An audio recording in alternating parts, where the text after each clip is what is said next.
The desert night was quiet. Just the sound of wind and a few insects. James, a young mechanic, was lying on the roof of his small garage, looking at the stars. He loved the night sky. It made him feel free.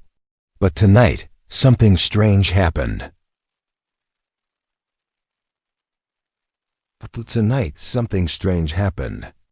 Bright flash crossed the sky.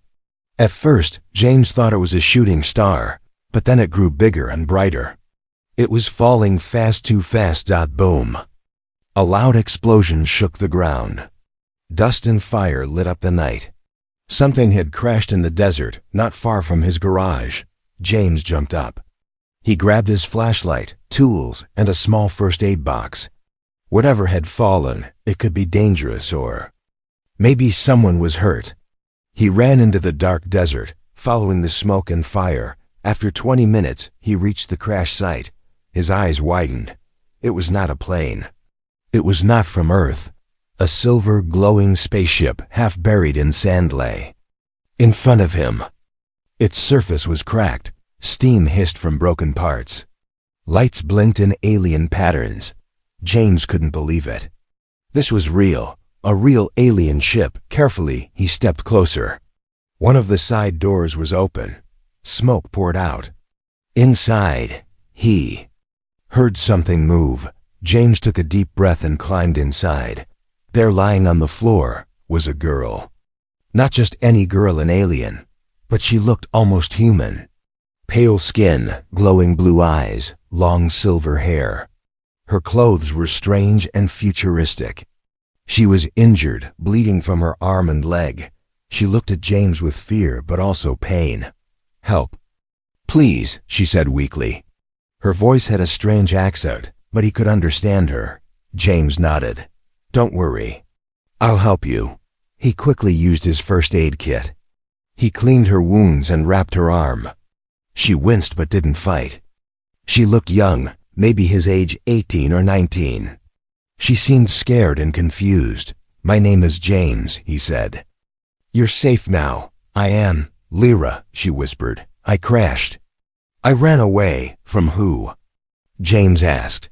But she closed her eyes and passed out. James knew he couldn't leave her here. If the government found her, they would take her away, maybe hurt her, maybe worse. He had to hide her.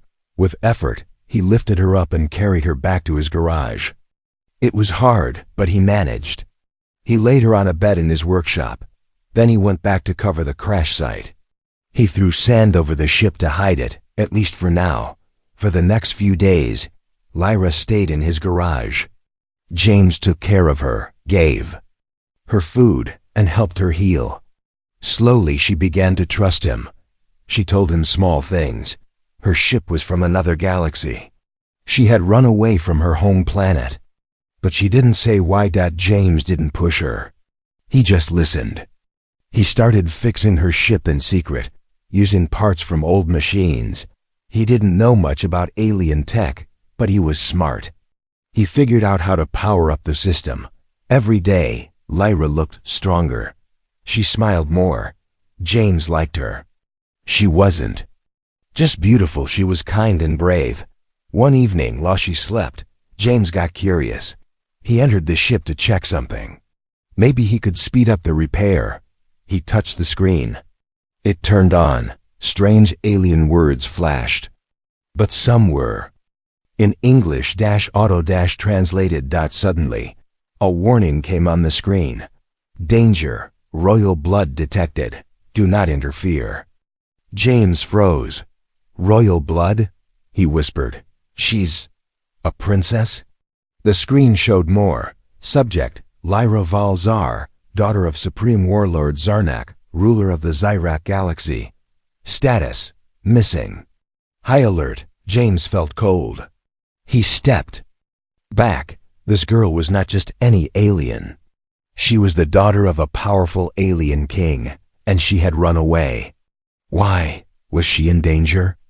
Or was Earth in danger now? Suddenly, the ship made a loud beep. A signal was sent. James panicked. Had someone tracked her? Was someone coming? He looked back at Lyra sleeping peacefully. Whatever the truth was, it was much bigger than he thought. Now he was part of it.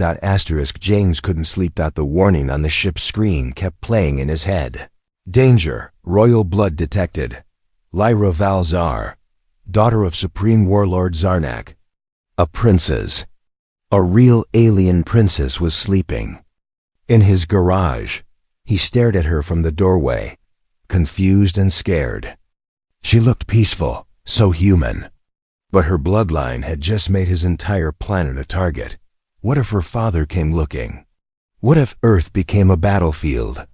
He didn't know what to do. The next morning, Lyra woke up early. She was already sitting outside, drinking water, looking at the sky. James sat beside her. After a few moments, he said quietly, "I saw the warning on your ship." Lyra didn't look surprised. She didn't even deny it. "I knew you would," she said. Her voice was calm but sad. It was only a matter of time. "Why didn't you tell me your royalty?" She looked at him now. "Because being a princess means nothing when you're a prisoner." James frowned. "A prisoner?" She nodded. "My father wants power, always more. He rules over 10 star systems with war and fear.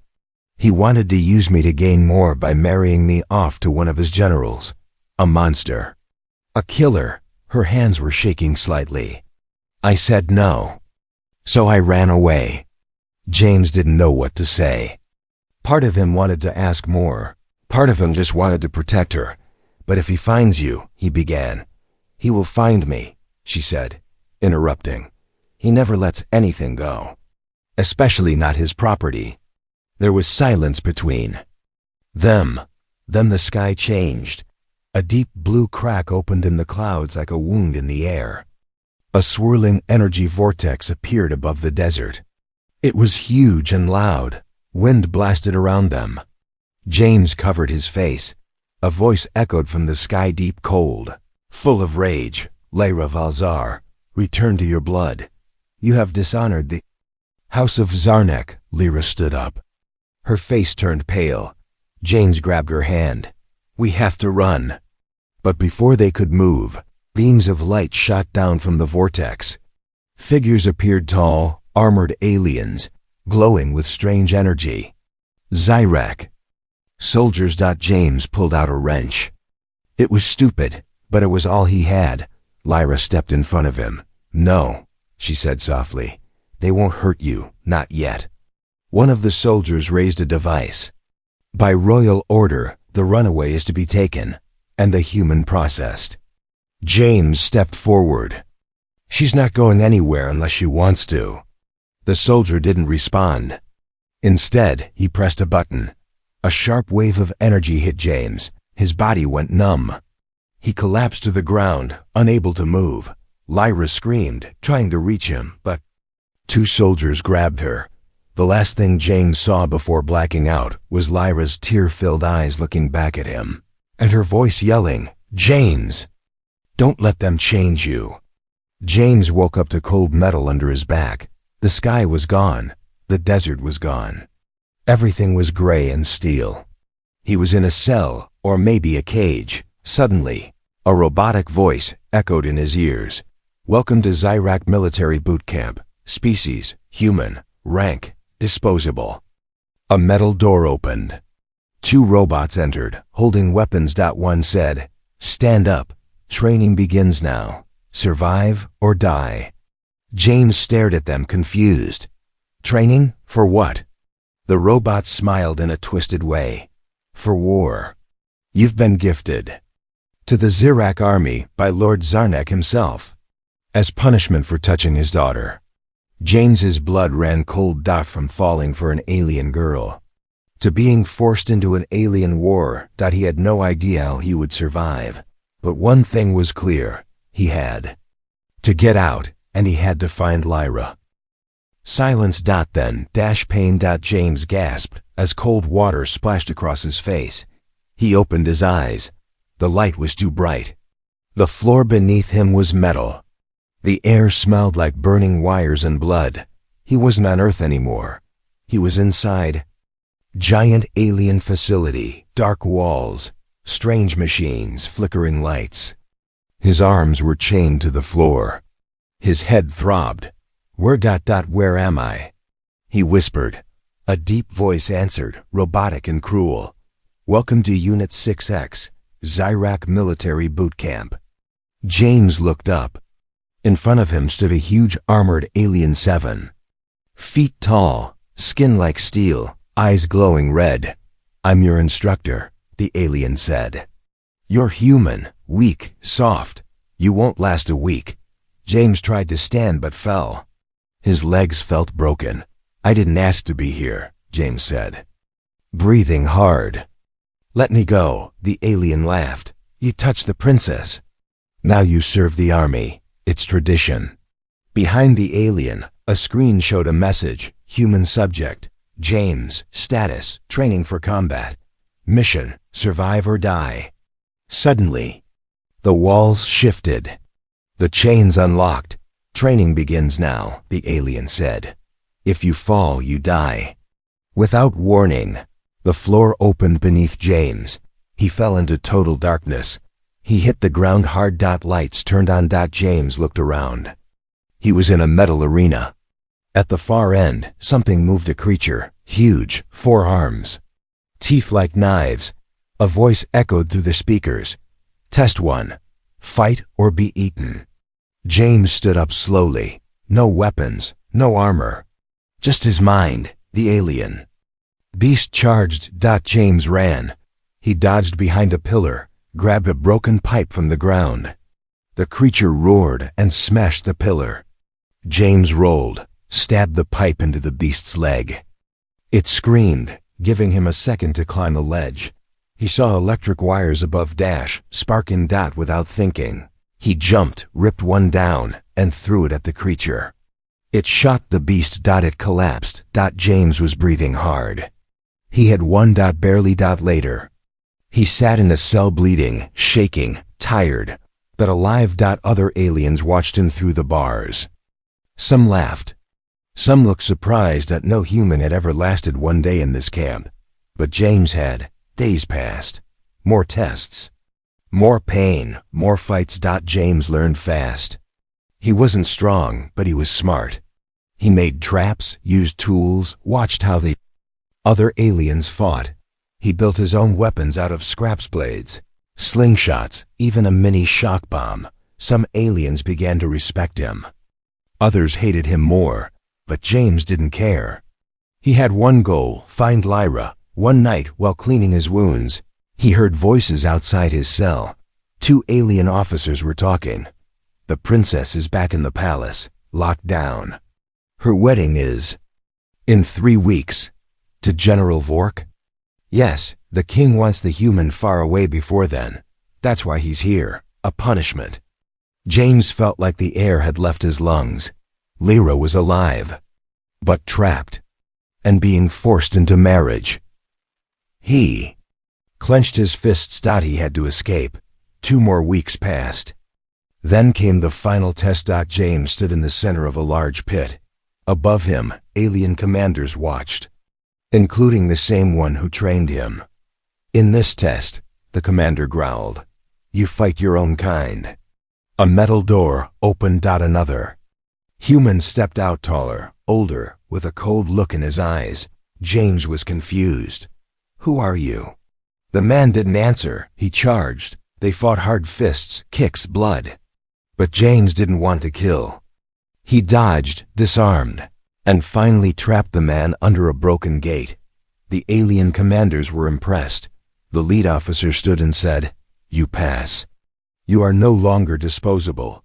You are now a soldier of the Zyrak Empire. James was pulled from the pit and taken to a new room. There, a tall alien in gold armor handed him a black uniform.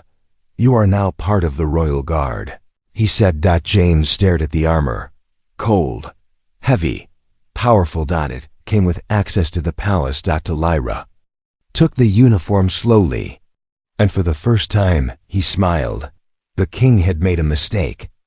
He hadn't destroyed James, he had trained him. Asterisk the Zyrak Palace was a cold mountain of steel, floating above a lava ocean on planet Cardor. No sun. No sky. Just darkness, fire, and endless silence. Inside this beast of a palace, James stood. Tall, dressed in the black and silver armor of the Zyrak Royal Guard. A human.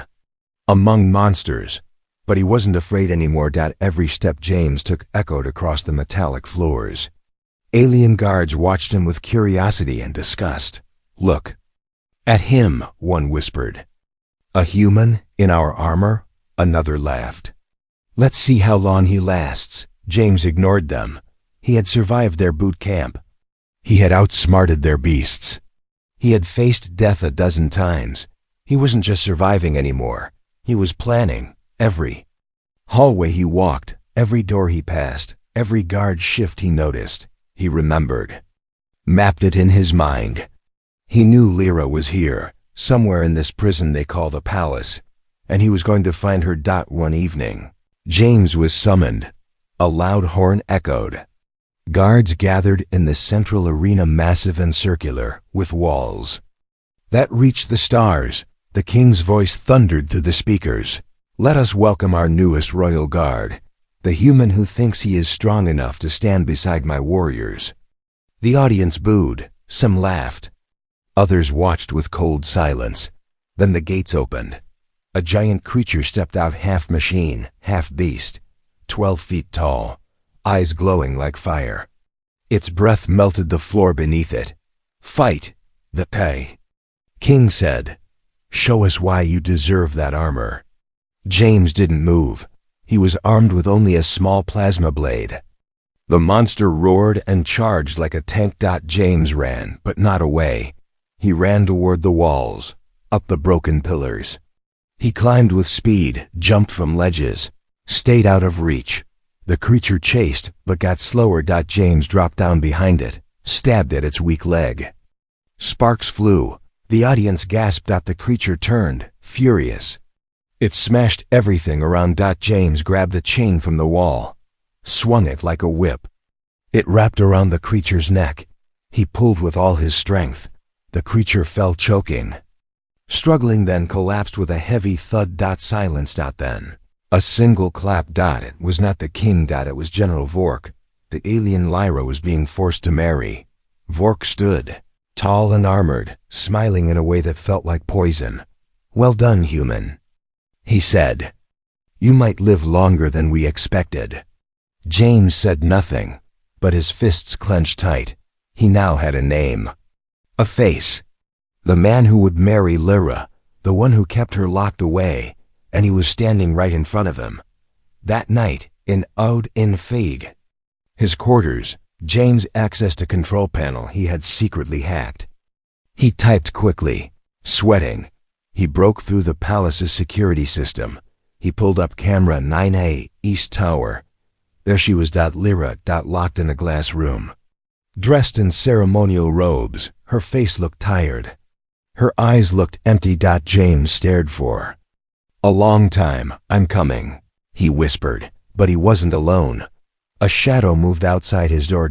It was Kale, an alien guard who had trained with James during boot camp. Bigger, stronger, jealous. Kale had seen the hack the moment James left the room.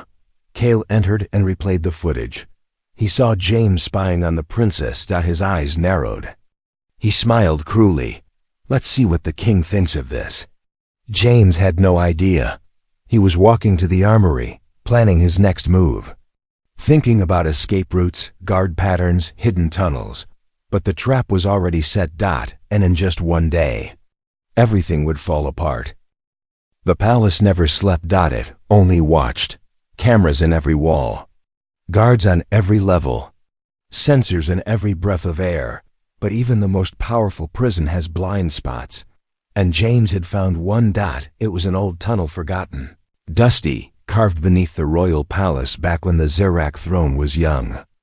James had discovered it by accident while escaping a training drill. Now it was his key. A dark, narrow path that led ... straight to Tower 9. Straight to Lyra.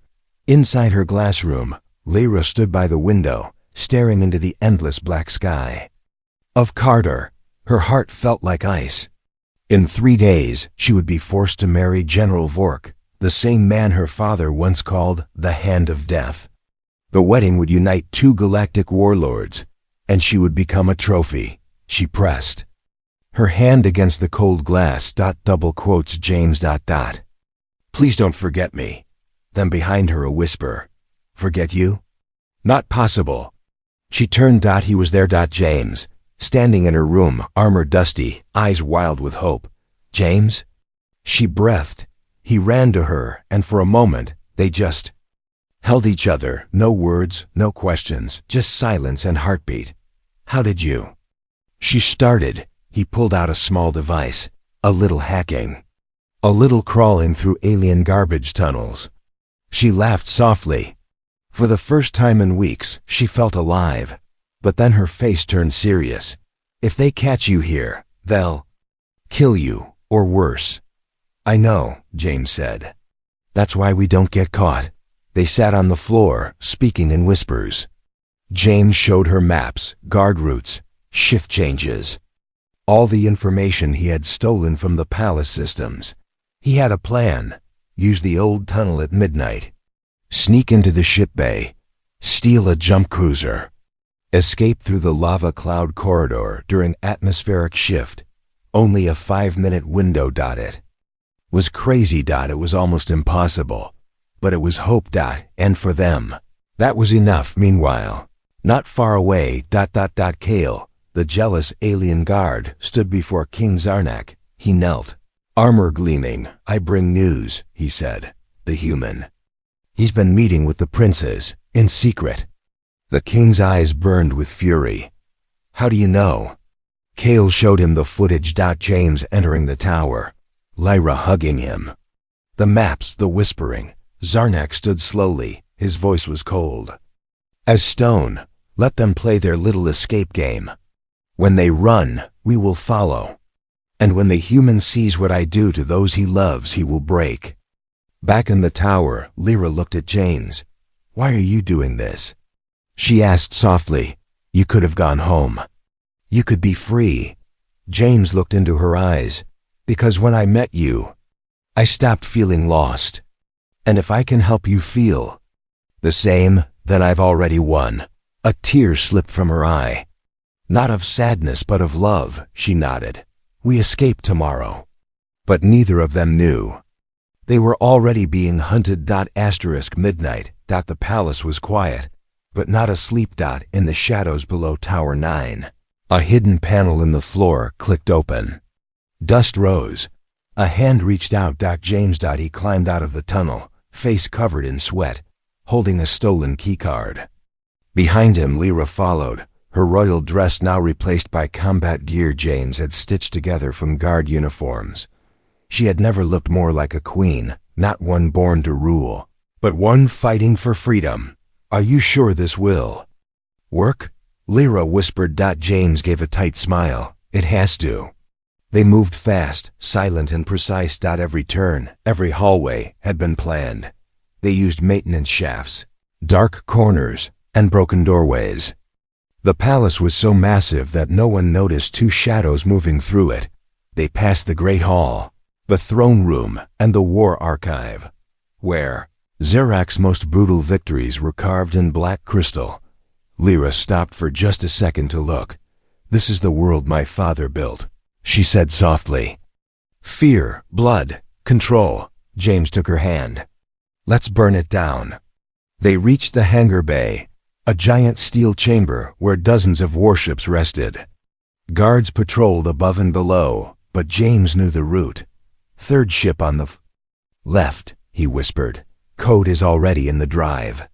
They ducked under a carrier wing and ran to the cruiser. James hacked the control panel.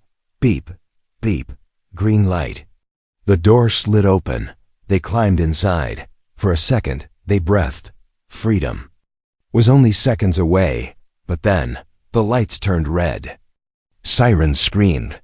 Warning, sector breach. Escape attempt detected. No, no, no, James yelled.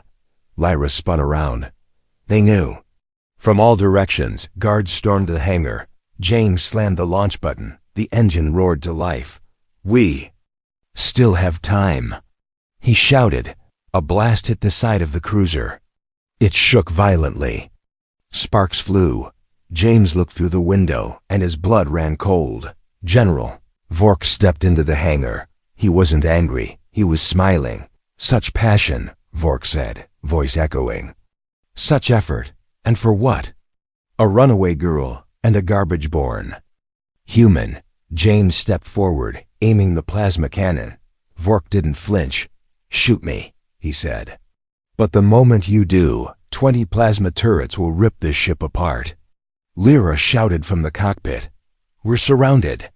James's hands trembled. The dream was ending. Suddenly, a second alarm went off. "Warning, internal system override." All the screens in the hangar flickered. Then, the voice of Kale echoed through the speakers. "Yes, General Vork, surrounded, just like you." The guards looked around, confused. Kale appeared on the main screen.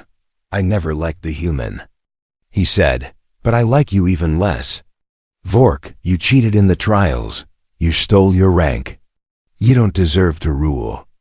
Vork screamed. "Traitor," Kale laughed. "Enjoy the fireworks." The hangar lights exploded. Gas burst from vents. Gravity went offline. Chaos. James and Lyra floated, grabbed the controls, and launched the ship. Vork fired at them. Missed. Turrets exploded as Kale's virus shut down palace defenses. The ship turned, sped through the exit tunnel, straight toward the lava cloud corridor. They had 5 minutes to escape before the sky closed. Inside the ship, Lyra took the pilot's seat. James dropped beside her, bleeding from his arm. "You okay?" he asked. She nodded. "We're not free yet." Outside the window, the lava cloud swirled violently. Fire, rock, debris. No one had ever flown through it. James strapped in, grabbed the controls with her. "Then let's make history." The ship roared through the storm. Fire slammed against the hull. Systems screamed. Everything shook. They couldn't see anything. Just light, heat, death. Then silence. The stars appeared. They were out. They were free. James turned to Lyra, smiling, but she wasn't smiling back. Her eyes widened. Her mouth opened. "James!" Boom. The ship was hit. From behind. One final plasma shot. Too fast. Too quiet to detect. Everything went black. James flew from his seat, smashed into the wall. The ship spun into space. Systems died. Lyra screamed. And then silence. Silence. Then a beep. One. Then another. Then a soft robotic voice. "Life form detected. Vital signs. Critical." James opened his eyes. Pain shot through his entire body. He was floating in a medical pod, glass around him, blood on his shirt. The world felt like it was underwater. He tried to speak, but no words came. His mind raced. Lyra. Where was she? He looked to the side. Another pod. Inside. Lyra. Unconscious but alive. He closed his eyes in relief. They had survived. The doors slid open. A new figure stepped in. Kale. But he wasn't in armor anymore. He was in robes, royal robes. "You're lucky," he said. "I pulled you from the wreck just in time. You were floating near the edge of Zyrac space, barely a pulse." James tried to sit up. "Lyra, she's safe. And she's going to need you." James frowned. "What happened after the shot?" Kale's face turned dark. "General Vork fired it, against orders. It broke every treaty, every law. But that mistake, that arrogance, gave me what I needed." He looked James in the eyes. "I started a rebellion." News spread across the Zyrac worlds. Vork had tried to kill the princess. The king had lied to his people. A human had survived the impossible and won the hearts of soldiers. Cities rose up. Ships turned their flags. The people demanded change. Kale led the movement, but It was Lyra who gave it power. 3 weeks later, the Grand Court of Zirak opened for the first time in 200 years. Crowds filled the halls. At the center stood King Zarnak, surrounded by guards, but he wasn't sitting on the throne. Lyra was. She had claimed her right through ancient law. Royal blood, if unjustly imprisoned, may challenge the ruler for the crown, if supported by 3 high generals. She had 4. And one of them was James. James stood beside her as she faced her father. "You used me like a weapon," she said. "Tried to control me like a trophy. You forced me to run. And you tried to kill the one person who ever treated me like I was human." Zarnak's voice was bitter. "You think love makes you a leader?" "No," she replied. "But courage does." The court fell silent as the judges delivered the verdict. "Zarnak, you are stripped of your title. Lyra Valzar, by blood and right, is now sovereign of the Zirak Empire." Zarnak screamed in rage, but no one listened. He was taken away, and just like that, a galaxy changed. Outside, the people celebrated. Fireworks lit up the sky. Ships flew in formation. Alien children held signs that said, "Long live Queen Lyra. Honor to the human warrior." James stood beside Lyra on the palace balcony. He was clean now, healed, dressed in white armor, lined with silver. Not a prisoner, not a survivor, a symbol, a hero. Lyra turned to him, smiling softly. "You still want to go back to Earth?" James looked out over the stars. "I don't know. Home doesn't feel like a place anymore." She stepped closer. "Maybe it's a person." They kissed, gently, quietly, under the twin moons of Zirak Prime, from mechanic to warrior, from runaway to queen. They didn't just fall in love, they changed the galaxy.